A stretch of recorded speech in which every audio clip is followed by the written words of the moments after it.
بسم اللہ الرحمن الرحیم لمس اکسیر بائی وحیبہ فاطمہ ایپیسوڈ 63۔ اپنی پشت پر اچانک جلن کا احساس ہوا تو زرمش سختی سے لب بھیج گئی۔ اس کے زخم پر زاویار کی مرہم رکھتی انگلیاں جلد اسے ٹھنڈک اور عجیب طرح کا سکون بخشنے لگی۔ نرمی سے رقص کرتی زاویار کی انگلیاں اس کی نازک جان پر ایک جادو برپا کر رہی تھیں۔ جلن ٹھنڈک میں بدلتی اسے سسکنے پر مجبور کر گئی۔ رو مت، کمزور نہیں ہو تم، یہ زخم جلدی ٹھیک ہو جائیں گے۔ جانتی ہو جب تک انسان اپنے زخموں کو خود ٹھیک کرنے کا ارادہ نہیں کرتا وہ ٹھیک نہیں ہوتے، پھر چاہے روحانی ہو یا جسمانی۔ زرمش کی پچھلی گردن کے بال ہٹاتے زاویار نے وہاں اپنے لب رکھے تو زرمش نے ایک زور کی سسکی لی اور پھر زرمش کے تھوڑے سے نمایاں گال پر اپنے لب رکھتے کس کے زرمش کے وجود کو خود میں بھینچا، پر کانوں کی لو کو ہلکے سے لبوں میں دباتے کھینچا، پھر سرگوشی کی۔ ریلیکس ہو جاؤ، کچھ نہیں کر رہا، تمہاری مرضی کے خلاف کچھ بھی نہیں ہوگا زرمش، بلکہ مرضی نہیں تمہاری خوشی کے بغیر ہمارے درمیان رشتہ آگے نہیں بڑھ سکے گا۔ تم میرے لیے بہت قیمتی ہو گئی ہو، بہت زیادہ۔ تمہیں اذیت یا تکلیف دینے کا میں سوچ بھی نہیں سکتا۔ میں چاہتا ہوں بس تم اپنا بہت زیادہ خیال رکھو اور خوش رہو۔ Good night. زرمش کے سر پر عقیدت بھرا لمس چھوڑتا وہ واپس کچھ فاصلے پر لیٹ گیا۔ ایک نظر پیچھے زاویار نے گہری سانس لیتے زرمش کو دیکھا، پھر آنکھوں پر بازو رکھ لیا۔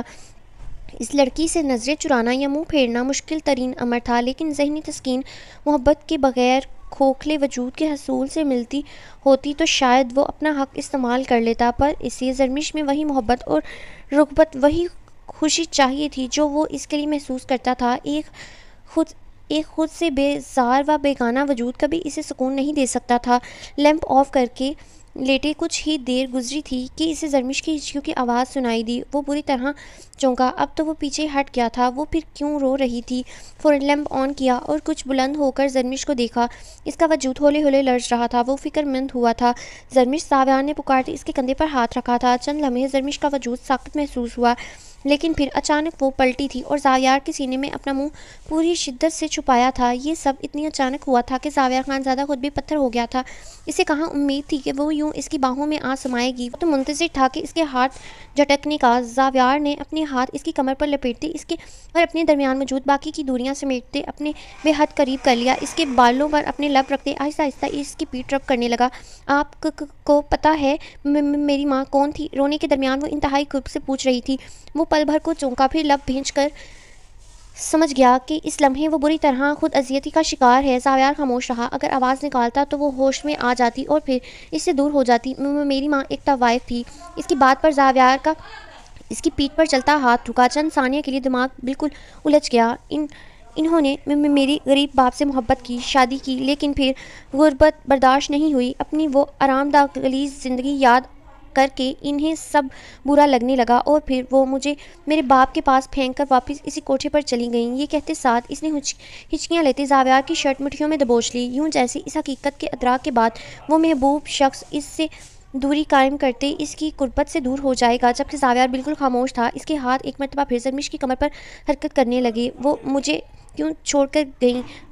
غربت اتنی بری تو نہیں ہوتی کہ انسان وہ نہ جانے کیا اور کیوں اس سے پوچھ رہی تھی، کہ شاید جاننا چاہ رہی تھی، پر کیا اور کیوں؟ اپنا آپ اس کے سامنے کھول رہی تھی، کیوں؟ کیا وہ چاہتی تھی زاویار اس کے متعلق سچ جانے، یا یہ جاننا چاہتی تھی کہ وہ سچ جاننے کے بعد اسے اپنے ساتھ رکھے گا یا نہیں، اپنی زندگی میں جگہ دے گا یا نہیں؟ میری سوتیلی ماں نے مجھے بہت مارا ہے، اس کا بیٹا مجھے چھونے کی کوشش کرتا تھا۔ بند آنکھیں، لرزتی پلکیں، اس کی آنکھ ایک بار پھر اپنے ساتھ ہوا ایک منظر یاد کر رہی تھی، وہ سب تصور کر رہی تھی، اور کچھ ایسا ہی تصور زاویار کی آنکھ میں بھی تھا۔ خون اچانک کھولنے لگا، سینے میں لاوا سا پکنے لگا، دل کی یا فراز کے ٹکڑے ٹکڑے کر دے۔ اس نے بھی مجھ پر ہاتھ اٹھایا۔ جب میں فیکٹری میں دھکے کھا کر اپنی محنت کی کمائی کمانے گئی تو ٹھیکیدار نے مجھ سے زبردستی کی کوشش کی۔ مجھے غلیظ نظروں سے دیکھتے مجھے نفرت ہوتی تھی ان کی نظروں سے۔ میری سوتیلی ماں کہتی تھی، تم طوائف کی بیٹی ہو، اس لیے سب تمہیں دیکھتے ہیں، کل کو تم بھی طوائف بنو گی۔ یہ اذیت بھرے الفاظ سن کر زاویار کو ضبط کرنا مشکل ہو گیا، جبکہ اس نازک جان نے تو یہ زندگی گزاری تھی۔ اتنے سخت جملے کوئی کیسے کسی معصوم لڑکی کو کہہ سکتا تھا؟ ہاں، اس کی باہوں میں موجود لڑکی دنیا کی غلاظت اور سازشوں کو نہیں سمجھ سکتی تھی، وہ معصوم ہی تھی۔ زاویار کو محسوس ہوا جیسے زرمش نے سو کرتے اپنے آنسو صاف کرنے کو اپنی ناک اس کے سینے پر رگڑی ہے۔ اس قدر غصے و پریشانی میں بھی اس کی اس حرکت پر وہ مسکرائے بنا نہ رہ سکا تھا۔ ہاں، وہ خود پر ہلکی سی دھول بھی برداشت نہ کرنے والا شخص زرمش کی اس حرکت پر سرشاری سے مسکرایا تھا۔ بے اختیار جھکتے آہستگی سے لب زرمش کے بالوں پر رکھے۔ جانتے ہو، پھر میں اللہ سے دعا کرنے لگی، مجھے کوئی امیر شہزادہ دے دے جو مجھے دنیا سے چھپا لے، وہ مجھ سے ڈھیر سارا پیار کرے، وہ دنیا کے لیے جتنا ظالم ہو میرے لیے اتنا ہی نرم دل ہو، وہ میری ساری خواہشات پوری کرے۔ مجھے دال چٹنی نہیں پسند تھی، میں دعا کرتی تھی میں جب بھی کچھ کھانا چاہوں میرا شہزادہ مجھے لا دے، وہ مجھے پہننے کو نئے کپڑے دلائے، مجھے سالوں کسی چیز کے لیے ترسنا نہ پڑے۔ میرا بچپن ایسا ہی گزرا ہے، ہر چیز کے لیے ترس کر میں کسی چیز کی تمنا کرتی تھی، وہ چیز تو نہیں ملتی تھی لیکن اس چیز کی تمنا ختم ہو جاتی تھی۔ وہ عام سی لڑکی تھی اور عام لڑکیوں کی طرح سنڈریلا بننے کی خواہش کرتی تھی، پر یہاں ہر سنڈریلا کے لیے شہزادہ نہیں آتا، یہ سوچ کر میں اداس ہو جاتی تھی۔ پھر مجھے ایک لڑکا ٹکرایا، پھر مجھ سے ایک لڑکا ٹکرایا، وہ مجھ سے محبت کا اظہار کرنے لگا، وہ میرا اصلی میرے نصیب کا شہزادہ نہیں تھا، وہ لڑکا ویسا نہیں تھا جیسے میں نے مانگا تھا، پر اس وقت وہ میری ضرورت بن گیا تھا۔ میں اپنے گھر میں سوتیلی ماں کی دن رات جسمانی و ذہنی تشدد اور اس کے بیٹے کی غلیظ ترین ارادوں سے نجات کے لیے اس کا ساتھ قبول کر رہی تھی۔ میں نے اپنی خواہشات کو ضروریات کے تحت مار دیا تھا اور ایک رات اس کے ساتھ گھر سے بھاگ گئی تھی، ورنہ میری شادی میرے شیطان سوتیلے بھائی سے ہو جاتی۔ ماضی کے راز اس پر کھولتے ہوئے اس کا لب و لہجہ لرز رہا تھا۔ زاویار لب بھینچے اسے سنے گیا، وہ جانتا تھا وہ ابرار کے متعلق بات کر رہی تھی، اسے تجسس ہوا، وہ آگے مزید جاننا چاہتا تھا۔ پھر وہ جس کو میں رہبر سمجھتی تھی وہ راہزن نکلا اور مجھے تباہی و رسوائی بھری کھائی میں دھکیل گیا۔ وہ دھوکہ تھا، میری زندگی کا سب سے بڑا دھوکہ، جو شخص مجھے کوٹھے پر بیچ گیا۔ یہ کہتے وہ کس قدر قرب سے گزری تھی اس کا اندازہ زاویار کو ہو رہا تھا۔ میں نے زندگی میں کبھی اتنی اذیت برداشت نہیں کی زاویار، جتنی اذیت میں نے ان دنوں برداشت کی تھی۔ آپ جانتے ہو وہاں کی عورتوں کی نظریں بھی غلیظ تھیں۔ وہ اچانک پیچھے ہوتے چہرہ بلند کر گئی، زاویار کی آنکھوں میں دیکھا، رونے کے باعث اس کی آنکھیں سرخ ہو رہی تھیں۔ زاویار کو لگا وہ مزید اسے سنے گا تو اپنا آپا کھو دے گا اور شاید آج کم از کم ابرار کا ہی قتل کر ڈالے گا۔ دل کیا ساری دنیا کو آگ لگا دے، اس لڑکی کو جو اب اس کی زندگی بن چکی تھی، اسے اپنے اندر اس طرح چھپا لے کہ کسی کو خبر بھی نہ ہو کہ وہ کبھی اس دنیا میں تھی۔ بے اختیاری میں جھکتے زاویار نے اس کی برستی سرخ آنکھوں پر اپنے لب رکھتے اسے اپنا اعتماد و اعتبار سونپ دیا۔ باری باری چوم کے وہ پیچھے ہوا تو زرمش دوبارہ آنکھیں کھول کر اسے دیکھ رہی تھی۔ شاید وہ اس کی آنکھوں میں اپنے لیے کوئی غصہ یا حقارت بھرے تاثرات ڈھونڈ رہی تھی جو اسے کھوجنے پر بھی نہ ملا تھا۔ زرمش کی آنکھیں اب بھی تکلیف سے بھری تھیں۔ چند لمحے کی خاموشی کے بعد وہ پھر بولی، ان کی نظریں مجھے نوچتی تھیں۔ آپ نے میرے وجود پر زخم دیکھے ہیں نا، وہ زخم مجھے اذیت نہیں دیتے، پر وہ نظریں مجھے اب بھی اپنے وجود پر چبھتی ہیں۔ لگتا ہے اب بھی ہر کوئی مجھے گندی نظروں سے دیکھ رہا ہے۔ باہر جاتی ہوں اور کوئی مجھے دیکھتا ہے تو لگتا ہے میں بے لباس کھڑی ہوں، مجھے چھپا لیں پلیز، یا مجھے مار کر دفنا دیں۔ وہ روتے روتے آنکھیں میچ گئی تو زاویار نے سختی سے اسے خود میں بھینچ لیا۔ زرمش کو کئی لمحوں کے لیے لگا کہ اس کی ہڈیاں ٹوٹ جائیں گی، پر زاویار کا اسے یوں جکڑنا اسے شدت سے تحفظ کا احساس دلا گیا تھا۔ کچھ لمحے خاموشی کے نظر ہوئے۔ زاویار سمجھا شاید وہ سو گئی ہے، اس لیے پکڑ ڈھیلی کرتے اس کی پیٹھ سہلائی۔ پھر جانتے ہیں میں نے اس گندی جگہ پر ایک شہزادہ دیکھا، بالکل ویسا شہزادہ جیسے میں نے اللہ سے مانگا تھا۔ وہ خوبصورت تھا، وجاہت سے بھرپور، کسی بھی لڑکی کا خواب ہو سکتا تھا، پر اس وقت وہ اس روپ میں میرے سامنے آیا کہ مجھے اس شہزادے سے شدید خوف محسوس ہوا تھا۔ وہ شہزادہ مجھے نوچنے کو وہاں آیا تھا، اس نے میرا ایک رات کے لیے سودا کیا تھا۔ مجھے اس شہزادے سے گھن آنے لگی، مجھے اس سمیت دنیا کے سارے شہزادوں سے نفرت ہونے لگی۔ میرا موبائل جو ہے نا بار بار گر جاتا ہے، بہت شرارتی ہو گیا۔ اب میرے دل میں کسی بھی شہزادے کی تمنا باقی نہ رہی تھی۔ پھر وہ مجھے اپنے الفاظ سے بے آبرو کرتا، اپنے قاتل جملوں سے میری عزت و نسوانیت کی دھجیاں بکھیرتا، مجھے تھپڑ مار کر ایک نئی جہنم میں پھینک گیا کہ اس کا مجھے دھتکار کر جانا میرے لیے اذیت کا ایک نیا باب ثابت ہوا تھا۔ مجھ پر اتنا تشدد کیا گیا کہ جہاں میری زخموں کو نمک مرچ لگا کر مزید اذیت دی گئی۔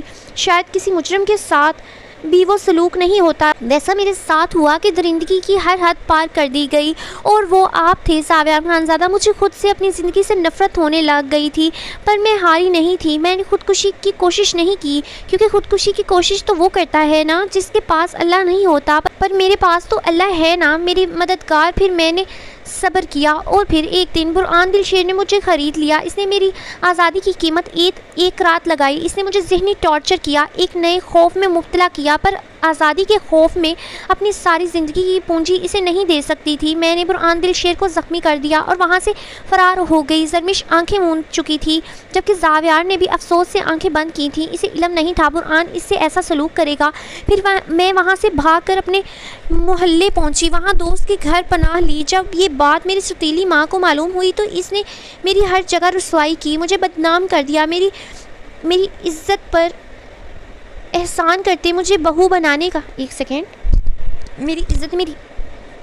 میری ذات پر احسان کرتے مجھے بہو بنانے کا سوچا۔ میں بہت روئی، پر خاموش تھی کہ میں نے اپنا معاملہ اللہ پر چھوڑا تھا۔ پھر میری دوست کی امی نے میرا نکاح اپنے دوست کے بیٹے سے طے کر دیا، جو شادی شدہ تھا اور اس کی بیٹی تھی۔ میں ڈر گئی تھی، ایک نئی آزمائش سے ایک سوچ ڈرا رہی تھی کہ جب اسے پتہ چلے گا کہ گھر سے بھاگ چکی ہوں، میں کوٹھے پر رہ چکی ہوں، تو وہ اسی وقت مجھے طلاق دے دے گا۔ لیکن پھر زندگی نے ایک نیا موڑ لیا اور میرا نکاح آپ سے ہو گیا۔ آپ کو پہلے سے معلوم تھا کہ میں کوٹھے پر رہ چکی ہوں۔ پہلے میں ڈر گئی کہ اب آپ مجھے طلاق دے دو گے اور واپس اسی کوٹھے پر پھینک آؤ گے، یا مجھے روند کر اپنا مطلب پورا کر کے مار کر کہیں پھینک دو گے۔ میں نے یہی سوچ کر آپ سے دور بھاگنے کی بہت کوشش کی، پر آپ نے بھاگنے نہیں دیا۔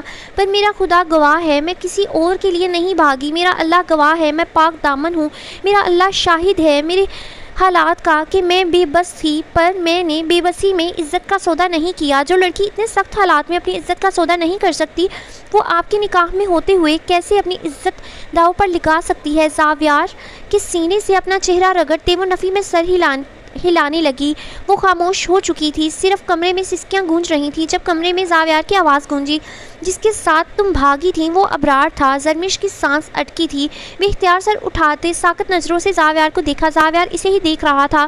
اتنا انجان نہیں ہوں تم سے جتنا تم سمجھتی ہو مجھے، اور اپنے کردار کی گواہی مجھے مت دو زرمش زاویار خانزادہ۔ اگر تمہارے کردار میں کھوٹ ہوتا تو جتنی اونچی مسند پر تم بیٹھی ہو اس وقت وہاں ہرگز موجود نہ ہوتی۔ تم پتہ نہیں کیوں بہت خاص ہو گئی ہو میرے لیے۔ سچ کہوں تو بندہ بشر ہوں۔ جب پہلی بار کوٹھے پر تمہارا بے پناہ حسن دیکھا تھا تو تھوڑا بہک گیا تھا۔ دل میں اللہ سے کہا تھا کہ ایسا حسن میرے نصیب میں لکھ دے۔ پھر جب تم نے مجھے دھتکارا تو اور رشک ہوا اور غصہ آیا کہ ایسا حسن، اس پر تضاد عزت کے لیے لڑنا۔ سوچا تھا کون ہوگا جس کے نصیب میں تم ہوگی۔ پھر حسن کے ساتھ ساتھ تمہاری خوشبو اور لمس کا جادو۔ زرمش کی فراک سے سرکتا زاویار کا ہاتھ اب زرمش کی کمر اور پہلو پر رقص کر رہا تھا کہ اس کا ٹھنڈا لمس محسوس کرتے زرمش کی سانس اٹکی تھی۔ پھر اس رات کے بعد سے میں کبھی سکون سے سو نہیں پایا۔ تم بہت بری طرح میرے دل و دماغ پر سوار ہو گئی تھی۔ ہر وقت تمہارا خیال آتا اور مجھے بے قرار کر دیتا۔ تم سے ہونے والی ایک دو اتفاقیہ ملاقات بھی میرا چین و سکون سب برباد کر کے لے گئی تھیں۔ پھر تمہاری سوچ سے نجات کے لیے میں نے دوسری شادی کی اور دوسری بیوی تم ہی نکلی۔ ہے نا عجیب اور حسین اتفاق؟ یا پھر میرا نصیب جس میں تمہیں میری زندگی بنا کر میرے وجود کا ایک حصہ بنا کر لکھ دیا گیا تھا۔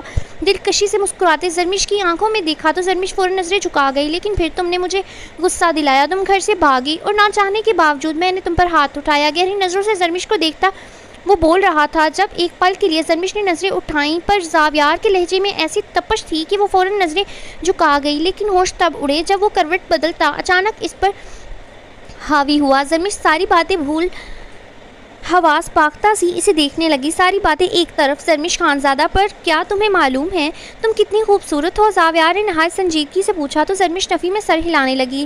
اس کی اس حرکت پر زاویار سے مسکراہٹ ضبط کرنا مشکل ہو گیا۔ اس لمحے زرمش کے چہرے پر کسی معصوم بچے کی طرح معصومیت تھی۔ ویسے تو تمہارے حسن کو الفاظ کے پیرائے میں ڈھالنا، یہی لکھا ہوا ہے، الفاظ کے پیرائے میں ڈھالنا ناممکن ہے، لیکن پھر بھی میں بتاؤں کتنی خوبصورت ہو تم؟ اس نے زرمش کے مخملین کومل لبوں کو دیکھتے پوچھا تو زرمش نے معصومیت سے اثبات میں سر ہلایا۔ پھر اگلے ہی لمحے جو عمل اس کے ساتھ زاویار نے کیا وہ زرمش کے ہوش اڑا گیا۔ زرمش کی کمر پر اپنی پکڑ مضبوط کرتے وہ زرمش کے چھکے چھڑا چکا تھا۔ زرمش اسے پھٹی آنکھوں سے دیکھتی بری طرح کسمس آئی اور دونوں ہاتھ زاویار کے چٹانی مضبوط شانوں پر رکھے۔ اس کی پرتپش دہکتی قربت پر دل عجیب طرح سے دھڑکنے لگا۔ اسے زاویار کی قربت سے کراہیت نہیں ہو رہی تھی، پر وہ اس کی شدت بھرے انداز پر بری طرح ڈر گئی تھی۔ دور ہوتے زاویار نے اس کا چہرہ دیکھا جو اس کے بے باک سی جرأت اور جسارت پر سرخ اناری ہو رہا تھا۔ کیا ہوا؟ ابھی سے سانس مت اٹکاؤ، سانس لو میری رسگلے۔ رسگلے، واہ کیا نام ہے۔ ایک مزے کی بات بتاؤں اس ناول کے بارے میں، اس میں ہر ہیرو نے اپنی ہیروئن کو ضرور کوئی نہ کوئی مزے کا انٹرسٹنگ نیم دیا ہوا ہے۔ اس نے مانی خیزی سے مسکراتے زرمیش کو محبت پاش نظروں سے دیکھتے چھیڑا، مگر وہ جانتا تھا، اچھی طرح جانتا تھا، اس نے جیسی زندگی گزاری ہے، جن دردناک حالات سے وہ گزری ہے، اسے فوبیا ہے۔ زاویار کو اس کی زندگی کی حقیقت جان کر اچھے سے اندازہ ہو چکا تھا۔ اس نے فیصلہ کیا تھا کہ اب جب تک وہ کسی اچھی سی سائیکالوجسٹ سے اس کی کاؤنسلنگ نہیں کروائے گا، اپنا رشتہ آگے نہیں بڑھائے گا۔ آپ بہت بھاری ہیں، میری سانس کمر سے اوپر کو ہوتا زاویار کا ہاتھ محسوس کرتے وہ فوراً بولی تو زاویار چند لمحے محظوظ کن نظروں سے اسے دیکھنے لگا، پھر ایک دم کروٹ ایسے بدلی یوں کہ اب کی بار زاویار نیچے تھا اور زرمیش اس کے اوپر۔ زرمیش کے منہ سے ہلکی سی چیخ نکلی، وہ پریشانی سے زاویار کو دیکھنے لگی۔ لو اب تو سانس بحال ہوا نا؟ وہ شرارت بھرے لہجے میں گویا ہوا تو زرمیش کی سیٹی گم ہوئی اور کوئی بات نہ بند پڑی۔ اب آپ کا سانس بند ہو جائے گا نا؟ وہ پھر احمقانہ بات بول کر زاویار کو مسکرانے پر مجبور کر گئی۔ احمق لڑکی، کیا کبھی پھولوں سے بھی کسی کا سانس بند ہوا ہے؟ ویسے آپ اس وقت وادی دل میں موجود جذبوں کے گہرے جنگل میں اچھی خاصی آگ بھڑکا چکی ہیں مسز۔ اگر نہیں چاہتی ساتھ آپ بھی اس میں جلو تو خاموشی سے بغیر کسی مزاحمت کے میرے سینے پر سر رکھو اور سو جاؤ۔ زاویار کی دھمکی اس قدر کارآمد تھی کہ وہ فوراً زاویار کے سینے پر اپنا سر رکھ گئی، لیکن کچھ لمحے بعد زاویار کا ہاتھ اپنی کمر پر رقص کرتا محسوس ہوا۔ زاویار، زرمیش نے پریشانی سے پکارا، ان جسارتوں پر اگر شکایت کیے تو پھر مجھ سے بعد میں شکایت مت کرنا۔ اگر تم 2 منٹ میں نہ سوئیں تو میں تمہیں پوری رات نہیں سونے دوں گا، نہ خود سوؤں گا۔ وہ دھمکی دے رہا تھا۔ زرمیش فوراً آنکھیں میچ گئی۔ وہ زرمیش کو نارمل کرنا چاہتا تھا، ظاہر کرنا چاہتا تھا کہ اس کی حقیقت جاننے کے بعد بھی وہ اس کے لیے اتنی ہی خاص، اتنی ہی معتبر ہے جتنی پہلے تھی۔ کئی لمحے تک وہ زاویار کی شرارتیں برداشت کرتی رہی، پھر آنکھیں نہ کھلیں۔ پر آنکھیں نہ کھولیں۔ زاویار محظوظ لکھا ہوا زاویار محظوظ ہوتا بار بار اس کا کسمسانہ ملا خطہ کر رہا تھا۔ کیا تم سو گئی ہو زرمیش؟ 2 منٹ بعد زاویار نے پوچھا، پر دوسری جانب سے خاموشی رہی۔ وہ جانتا تھا وہ جاگ رہی ہے، لگتا ہے سو گئی ہو۔ اپنے برابر اپنے بازو پر لٹاتے اس نے زرمیش کو اپنی آغوش میں لیا، پھر مزید تنگ کرنے کا ارادہ ترک کر دیا کہ یہ سب اس کی جان پر ہی وبال بن رہا تھا کہ اپنے جذبات پر بند باندھنا نہایت مشکل ترین امر تھا۔ اسی لیے اس نے مسکراتے سونے کے لیے اپنی آنکھیں بھی بند کر لیں۔ چھوڑو مجھے گھٹیا انسان، ریم دھیمی آواز میں گھرائی۔ اسے جانے کیوں مگر یقین تھا کہ اتنا سب ہونے کے باوجود ایحان ضرور وہاں آئے گا۔ لمحہ بلمحہ ان شیطانوں کی دست درازی بڑھ رہی تھی۔ گھٹیا نہ جان، گھٹیا تو وہ ایحان ہے۔ دیکھو تمہارے ساتھ کتنی راتیں رنگین کر لیں اور پھر تمہیں ایسے دھتکارا جیسے جانتا ہی نہ ہو۔ ارسلان نیازی نے دوسرے ہاتھ سے ریم کا منہ مٹھی میں دبوچا۔ تم ایک غلیظ انسان ہو اور تمہاری ذہنیت اور تمہاری زبان بھی تمہاری طرح غلیظ ہے۔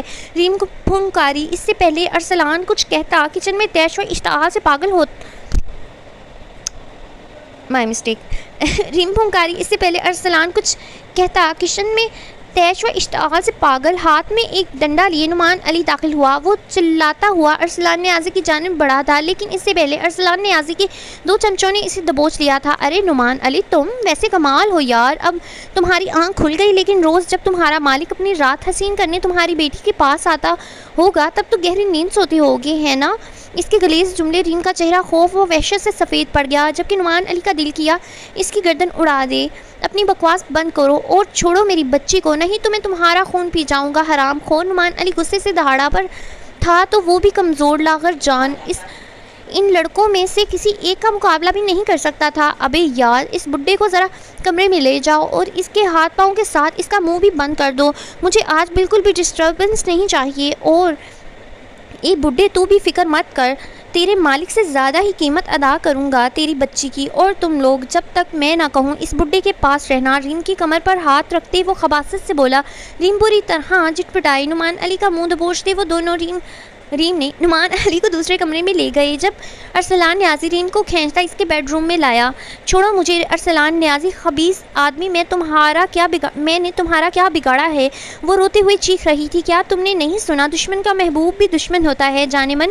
اب تمہارے محبوب نے ہی تمہیں بڑی محفل میں پاگل ثابت کیا ہے، تو ہم بھی تھوڑا فائدہ اٹھا کر سب کو یہی کہہ دیں گے کہ یہ لڑکی پاگل ہے جسے رات کے اندھیرے میں اپنے گھر امیر لڑکے دکھائی دیتے ہیں۔ تم اب سچ بھی بتاؤ گی تو کوئی تمہاری بات پر اعتبار نہیں کرے گا۔ کیسا ہنستا ہوا وہ ریم کو چارپائی پر پٹک چکا تھا۔ کیا یار، تمہارے 2 ٹکے کے اس امیر محبوب نے ایک ڈھنگ کے بیڈ تک کا انتظام نہیں کیا، اس چارپائی پر کیسے کمفرٹیبل ہوتے ہوں گے؟ وہ ریم کے قریب ہوتا انتہائی بے باک اور گھٹیا الفاظ کا استعمال کر رہا تھا کہ ریم کو اپنے کان سائیں سائیں ہوتے محسوس ہوئے۔ وہ تمہارے ٹکڑے ٹکڑے کر دے گا، سنا تم نے؟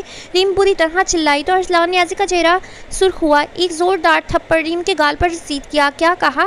ذرا پھر سے کہنا۔ وہ تمہارے محبوب میرے ٹکڑے کرے گا؟ اس بار آیا تو یہاں سے زندہ نہیں جائے گا۔ آدھی موت تو اس کی تب بھی واقع ہو جائے گی جب تمہیں ادری ہوئی حالت میں میرے اور میرے دوستوں کے ساتھ ایک ہی ابھی وہ بول ہی رہا تھا جب ریم نے کمرے کی ٹیبل پر رکھا اسٹیل کا پانی کا جگ اٹھا کر زور سے ارسلان نیازی کے چہرے پر مارا، اور پھر رکی نہیں تھی بلکہ ارسلان نیازی کے سنبھلنے سے پہلے کئی ایک بار ارسلان نیازی کے منہ پر مارتی وہ ارسلان نیازی کے چہرے کا نقشہ بگاڑ چکی تھی کہ یکدم ریم کے ہاتھ سے جگ چھینتے ارسلان نے دور پھینکا اور ایک کے بعد ایک 3 تھپڑ ریم کے چہرے پر رسید کیے۔ تھپڑ اس قدر شدید تھے کہ ریم کا دماغ اور گال دونوں سن ہو گئے۔ وہ زمین پر گرنے لگی تھی جب ارسلان نیازی نے اسے پھر سے چارپائی پر دھکا دیا۔ ریم پر حاوی ہوتے ریم کی بازو پھاڑی۔ اس سے پہلے وہ ریم کی گردن پر جھکتا ریم اپنے دونوں ہاتھ کے ناخن اس کے چہرے پر گاڑ گئی۔ یکدم ارسلان نیازی کی چیخیں پورے گھر میں گونجیں۔ وہ پیچھے ہونے لگا تھا پر ریم نے ناخن اس کی داہنی آنکھ میں گاڑا تھا۔ آنکھ سے خون بہنے لگا۔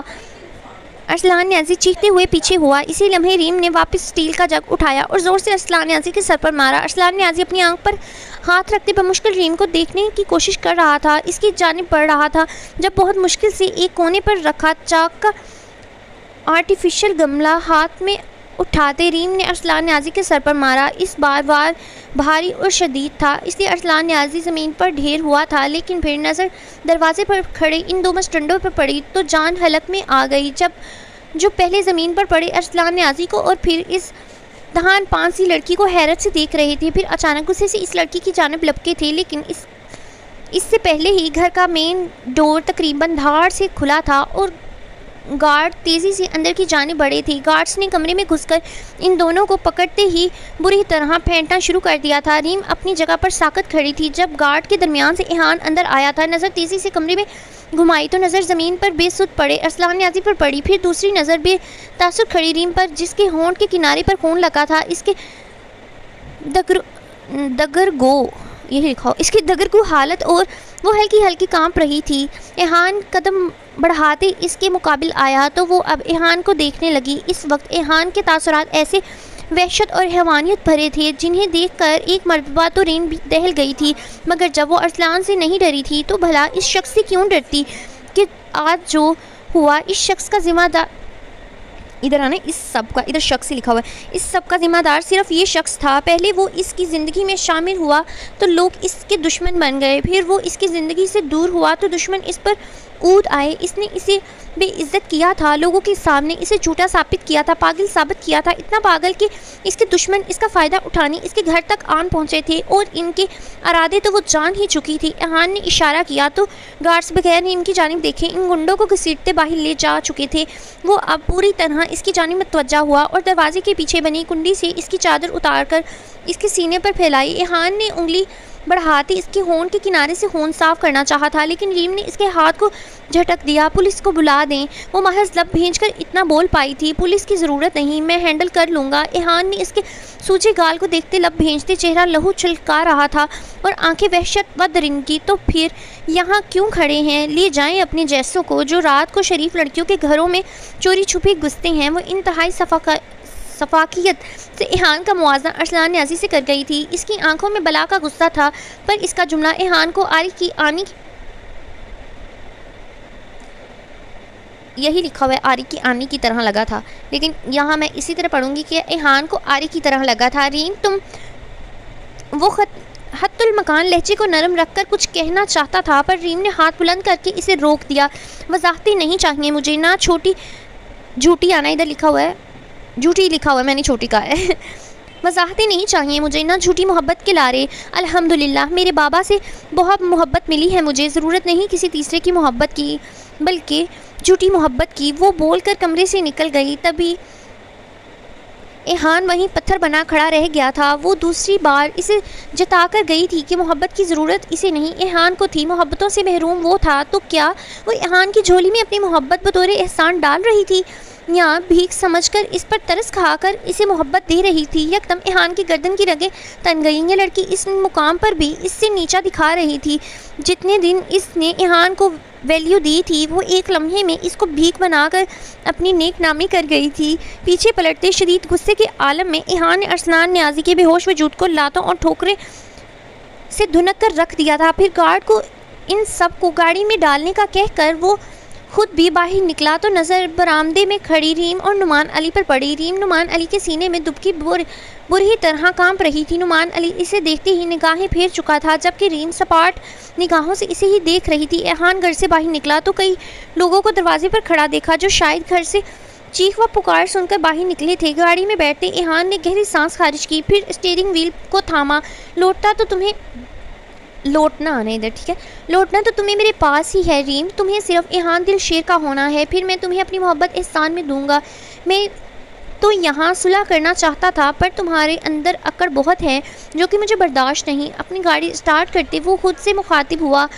ان کی گاڑیاں وہاں سے نکلیں تو لوگوں میں باتیں شروع ہو گئیں۔ اس سے پہلے گھر کے اندر کوئی آتا، ریم نے گھر کا دروازہ بند کر لیا۔ نعمان علی چونکہ کندھوں سے چارپائی پر بیٹھ گیا۔ ریم کافی دیر دروازے کے پاس کھڑی خود کو نعمان علی سے بات کرنے کے لیے تیار کرتی رہی، پھر کانپتے قدموں سے نعمان علی کے مقابل زمین پر بیٹھی، پھر اپنے کانپتے ہاتھ نعمان علی کے گھٹنوں پر رکھے تو نعمان علی نے سرخ پر شکوہ غم و غصے بھری نظریں اٹھا کر ریم کو دیکھا۔ کیا کچھ نہیں تھا ان نظروں میں کہ ریم فوراً اپنی نظریں چکاتے آنکھیں میچ گئی، ایک سسکی بھرتے خود پر ضبط کیا اور پھر بغیر نظریں اٹھائے ایک بات نعمان علی کی گوش و گزار کرتی چلی گئی کہ کیسے ایحان نے پہلے اسے ٹارچر کیا اور پھر اس کے ساتھ محبت کا گیم کھیلا۔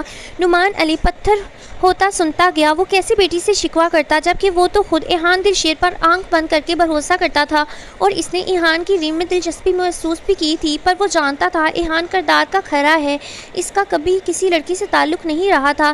دھوکہ خالی ریم نے تو نہیں کھایا تھا، دھوکہ تو اس نے خود بھی کھایا تھا، لیکن اس سب کے باوجود اس نے بیٹی کو اتنا تو اعتبار بخشا تھا کہ آج وہ بلا جھجک روتی بلکتی اپنا دل کھول کر بیان کر گئی تھی، بابا قسم لے لے میں نے محبت کر کے غلطی کی ہے، پر کبھی اپنی حد سے تجاوز نہیں کی۔ وہ چہرہ ہاتھوں میں چھپاتے بلک بلک کر روتے ہوئے اپنا سر نعمان علی کے گھٹنوں سے ٹکا گئی تو نعمان علی نے اپنا کامتا ہاتھ ریم کے سر پر رکھ دیا۔ ریم اپنی جگہ پر پتھر ہوئی تھی، فوراً چہرہ اٹھا کر اپنے باپ کو دیکھا تو وہ سمجھی تھی اس کا باپ اس کو برا بھلا کہے گا، اس کے پیدا ہونے پر افسوس کرتے اسے کوسے گا، اسے مرنے کی بد دعا دے گا، پر ایسا کچھ نہیں ہوا تھا تو وہ مزید ٹوٹ کر بکھری۔ صبر کرو، نعمان علی نے اسے دیکھنے پر فقط اتنا کہا تھا۔ اگلے ہی لمحے وہ اپنے بابا کے سینے سے لگتی پھوٹ پھوٹ کر رونے لگی تھی۔ پوری رات جیسے باپ بیٹی کی آنکھوں میں کٹی تھی۔ یہ رات بہت ہولناک اور اذیت بری تھی اور ریم نعمان علی کے نصیب میں رسوائی بھری تاریخ لکھ دی گئی تھی۔ صبح ہوتے ہی دروازے پر نہ ختم ہونے والی دستوں کا سلسلہ شروع ہوا تھا۔ محلے کا ہر فرد آ کر نہ جانے کس چیز کی معذرت آنا، ادھر لکھا ہوا ہے تعزیت، اچھا وہ بھی تعزیت ہوتا ہے، افسوس، جب کوئی مر جاتا ہے تب تعزیت کی جاتی ہے، مجھے لگا ادھر افسوس آئے گا چیز کی تعزیت کر رہا تھا۔ بعض لوگوں نے تو یہ تک اخذ کر لیا تھا کہ ریم نعمان علی اپنی عزت گنوا چکی ہے، اسی لیے کوئی نعمان علی کو صبر کی تلقین کر رہا تھا تو کوئی ریم کو ملامت۔ یہ کہانی بھی چند گھنٹوں میں گھڑ کر مشہور ہو گئی تھی کہ ریم نعمان علی ایک نہیں دو لڑکوں کو ایک ساتھ، کتنی بری بات لکھی گئی ہے، لیکن یہ ناول ہے، ٹھیک ہے، دو لڑکوں کو ایک ساتھ چلا رہی تھی اور گھر پر ملاقاتیں جاری تھیں، اس لیے دوسرے والے نے پکڑ لیا اور شدید لڑائی ہوئی، اور نہ جانے کتنی باتیں، جتنی زبانیں ہلتی جا رہی تھیں اتنی ہی کہانیوں میں اضافہ ہوتا جا رہا تھا۔ معلوم ہوا یہاں تو ہر کوئی رائٹر تھا، دوسری کی زندگی پر کہانی لکھنے والا۔ ابھی بھی ان کا آنا جانا جاری تھا جب گھر کے باہر ایک بڑی عالیشان گاڑی آ کر رکی۔ سب لوگ حیرت سے جمع ہوتے اس گاڑی کو دیکھنے لگے جس کے پیچھے گارڈ تھے۔ نظریں تو تب ٹھہریں جب اس گاڑی سے ایک سانولے رنگ کا خوبرو نوجوان نکلا جسے دیکھتے ہر نظر ٹھہری تھی اور آنکھیں رشک سے پھیلی تھیں۔ آنکھوں پر بلیک سن گلاسز لگائے، بلیک بینٹ اور سفید پینٹ آنا ادھر، ٹھیک ہے، بینٹ لکھا ہوا ہے، بلیک پینٹ اور سفید شرٹ پہنے، آستین کوہنیوں تک فولڈ کیے، وہ کوئی اور نہیں برہان دل شیر تھا۔ اف کیا حسین شہزادی جیسے امیر کبیر مرد پھنسا رکھے ہیں اس لڑکی نے۔ شکل سے تو اچھی خاصی شریف اور معصوم لگتی ہے۔ محلے کی عورت میں سے ایک عورت نے جلتے ہوئے لہجے میں کہا۔ جب ایک کوفبری قہر بار نظر ڈالتا برہان گھر کے اندر چلا گیا۔ اسے معلوم تھا لوگ تماشا دیکھتے ہیں۔ جب مہرو چھوڑ کر جا رہی تھی اور اس کا باپ مرا تھا تب بھی لوگوں نے ایسے ہی جمع ہو کر محض تماشا دیکھا تھا۔ برہان گھر کے اندر داخل ہوا تو چارپائی پر نعمان علی کے ساتھ 2 مرد بیٹھے تھے اور کرسیوں پر 2 عورتیں۔ برہان دل شیر کو اپنی دہلیز پر دیکھتے ہی نعمان علی کھڑا ہوا تھا۔ وہ پہچان گیا تھا کہ یہ شخص کوئی اور نہیں برہان دل شیر ہے، اس کا بڑا مالک۔ دل میں خوف ہوا کہ اب نہ جانے یہ کون سا ستم توڑے گا، کیونکہ برہان سے اس کی ملاقات بہت کم ہوئی تھی۔ وہ غصے کا تیز، بہت مغرور، ظالم اور خود پسند شخص مشہور تھا۔ نعمان علی کی بھی رائے اس کے متعلق یہی تھی۔ مجھے ضروری بات کرنی ہے نعمان علی۔ برہان نے ایک اچھٹتی سی نگاہ وہاں بیٹھے نام نہاد غم خواروں پر ڈالی تھی۔ ادھر لکھا ہے نانہاد۔ برہان دل شیر کا اشارہ سمجھتے وہ سب منہ بناتے باہر نکل گئے تھے۔ ہم تمہارے ساتھ ہیں نعمان علی، ان امیر زادوں سے ڈرنا نہیں۔ ان میں سے ایک آدمی جلتے ہوئے بولا تو برہان نے اسے یوں دیکھا جیسے وہ کوئی عجوبہ ہو۔ برہان دل شیر نعمان علی کے مقابل بیٹھا اور نعمان علی کو بھی بیٹھنے کا اشارہ کیا۔ نعمان علی بالکل خاموش تھا۔ برہان نے کچھ لمحے نعمان علی کو دیکھا، پھر بات کا آغاز کیا۔ جو برہان دل شیر بات کرتا جا رہا تھا نعمان علی کی آنکھوں میں آنسو اور چہرے پر اطمینان پھیلتا جا رہا تھا۔ جب بات مکمل ہوئی تو شکر کے احساس تلے نعمان علی کی آنکھیں بھیگ گئیں۔ رو کر مجھے مزید شرمندہ مت کرو نعمان علی، تم تیاری کرو، میرے گارڈز تمہیں تمہارے مقام تک پہنچا دیں گے اور کسی کو خبر بھی نہیں ہوگی تم کہاں گئے۔ تمہاری ہر ضرورت وقت پر پوری کر دی جائے گی۔ بچی کی پڑھائی کی ذمہ داری میری ہے، کسی کو خبر بھی نہیں ہوگی اور اس کی پڑھائی ضائع بھی نہیں ہوگی۔ برہان دل شیر نے طمانینت سے مگر بے تاثر و سپاٹ چہرہ لیے کہا تو باہر آتی ریم کے قدم اپنی جگہ پر ٹھہر گئے۔ برہان کی نظر اس پر پڑی تو وہ کھڑا ہوتا ریم کے مقابل آیا۔ ریم نے اس کی آخری باتیں سنی تھیں اور وہ برہان کی یہاں آنے کا مقصد سن چکی تھی کہ امیر شخص اپنی دولت سے انہیں احسان تلے دبا کر دور بھیج رہا تھا تاکہ وہ لوگ اس کے بھائی کی زندگی سے نکل جائیں۔ بہت بہادر ہو تم، جتنا تمہارے بارے میں سنا تھا اس سے بالکل مختلف۔ فخر ہے یہ تمہارا نعمان علی، یہ اس نے کہا ہے۔ مجھے لگا یہ شاید کوئی لائن ہے جو بولی جا رہی ہے۔ یہ اس نے مخاطب کیا ہے نعمان علی کو اور کہا ہے کہ یہ تمہارا فخر ہے نعمان علی۔ ریم کو کہا ہے کہ فخر ہے نعمان علی، ریم تمہارا فخر ہے، ٹھیک ہے۔ برہان نے سراہنے والے انداز میں کہا تو ریم نے نخوت سے سر جھٹکا۔ اگر اتنی اچھی تھی تو یہاں انہیں بگانے کیوں آیا تھا؟ اپنے بھائی کو 2 تھپڑ لگا کر اسے وہ عزت دلاتا جس کی وہ حقدار تھی۔ اس تمام میس کے بعد وہ کچھ مثبت سوچ بھی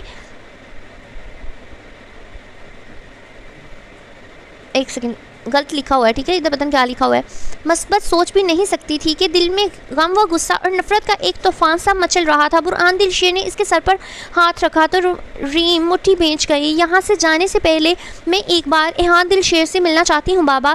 ریم کی بات پر وہ دونوں چونکے تھے۔ ریم نعمان علی نے تنبیہ کرتے پکارا، پلیز بابا، آپ کو مجھ پر بھروسہ ہے نا، زندگی میں آگے بڑھنے کے لیے اور پیچھے کبھی نہ مڑنے کے لیے۔ یہ ایک آخری ملاقات بہت ضروری ہے، ورنہ اگر کہیں چلے بھی گئے تو میں یہیں رہ جاؤں گی۔ وہ التجا کر رہی تھی۔ نعمان علی نے برہان کی طرف دیکھا تو برہان نے نہ چاہتے ہوئے بھی اس بات میں سر ہلا دیا۔ وہ نہیں چاہتا تھا ریم ایہان سے ملے، پر رکنا مناسب نہیں تھا۔ اس کے بعد دوسری ہدایت کرتا برہان وہاں سے نکل گیا اور نعمان علی اپنا سامان سمیٹنے لگا۔ ریم لب بھیجے سب دیکھتی رہی، پھر اپنا عبایا پہنا اور عبایا کے اوپر بڑا سا سکارف لیتی وہ کچھ پیسے اور بیگ لے کر گھر سے باہر نکل گئی۔ لوگوں کی نظروں کو نظر انداز کرتی وہ مین روڈ پر آئی اور رکشے میں سوار ہوتے ایہان کے گھر کا ایڈریس رکشے والے کو بتایا۔ جاری ہے۔